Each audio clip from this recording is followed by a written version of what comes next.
All right, so I thought I'd show you guys what a 2025 Dingo looks like.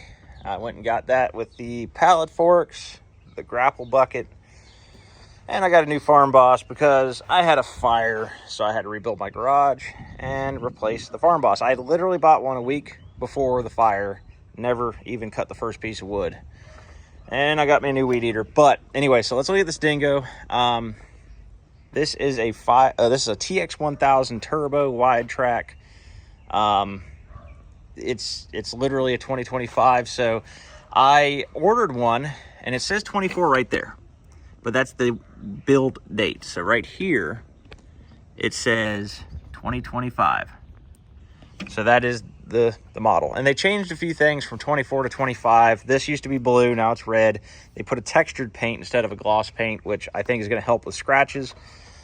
They've changed the track style on these compared to the old model tx1000s. This thing, solid machine. So far I've used it a whopping 10 minutes, but it feels really good. So they delivered one, another company did, and I ordered the same model, but they brought me a last year's model, and it had a lot of issues immediately. I noticed first, it was out of gas. Secondly, this wire was not zip tied in place, so it was rubbing right here. Not cool. And it wasn't in wire loom, I don't think. So this wire right here, where it pokes out a little bit, not the end of the world, but the other ones were not in wire loom. And these I'm going to tuck away and pull aside with a zip tie. These things sound petty, but I'll keep going. This hood is straight on this one. The one on the other one was mounted up here and then low on this side, so the whole hood was racked. This bolt is a shipping bolt. They had stripped this so bad that it looked like someone had practically shot this damn thing. It was just really bad. That being said, I sent it back. Told them, look, this isn't what I want. If you can't get me what I want, I'll go to somebody else. Well, I went to somebody else. They price matched. They got me a solid machine. So enough about that. This thing has some new features compared to the old tx1000s.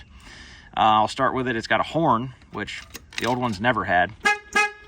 So it's got the same neutral safety switch. Instead of having a manual moving throttle, this one has an electronically adjustable throttle.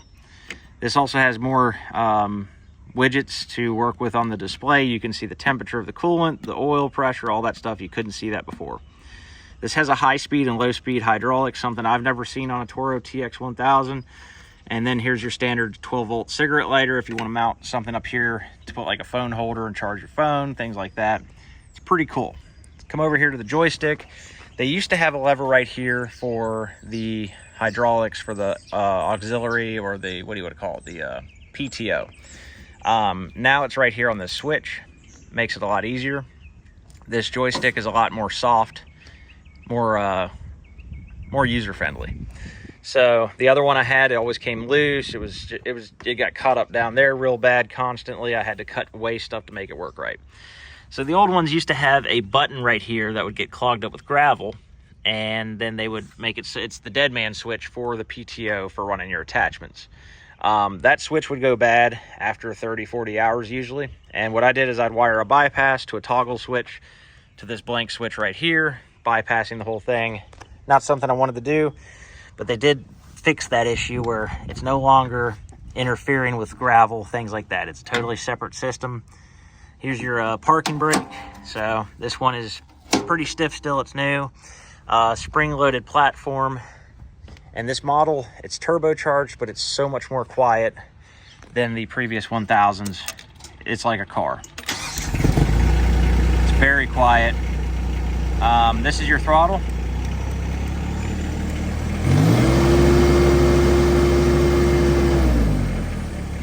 So this is your different displays. I don't know what half of it means yet. I gotta look in the owner's manual, but smart power enabled. I'm gonna have to look up all this stuff. I don't know anything about this machine. I've got to learn it. It's got an owner's manual. I'm gonna read it. So it's telling me the voltage, the hours, traction settings. Holy crap. So stuff I really didn't know about. But I'm going to be doing some reading and training my guys. But I thought I'd show y'all. This is the 2025 tx1000 Toro Dingo, and I bought it from the Land & Coats in Norfolk, Virginia. Really cool people. So, but yeah, that's it. And I'll do some other videos of these attachments. These are attachments I've never had before.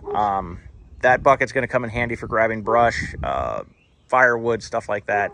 Pallet forks are going to make it easier for my guys so they can move concrete and fence materials to the backyards rather than having to carry it piece by piece. It's more efficient and it's easier on them. Thanks for watching. Y'all have a good one.